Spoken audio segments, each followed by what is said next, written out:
రాజారెడ్డి గారు కొడుకు రాజశేఖర రెడ్డి గారు నాకు బాగా పరిచయాలు కనుక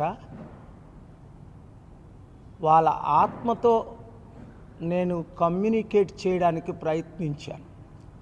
అంటే రాజారెడ్డి గారు రాజశేఖర రెడ్డి గారు ఈరోజు బ్రతికుంటే షర్మిలాని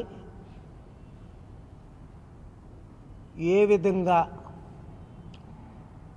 అడ్డుకునేవారు అన్న విషయం నాకు బయలుపడింది. రాజకీయాలు అంటేనే అతి దరిద్రం, మోస్ట్ కరప్షన్.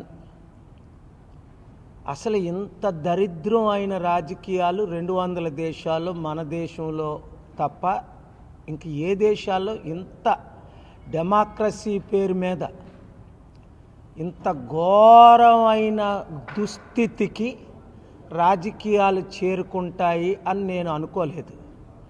నిన్నట రోజున రాజారెడ్డి గారు రాజశేఖర రెడ్డి గారు ఆత్మ తీవ్రంగా ఘోషిస్తుంది.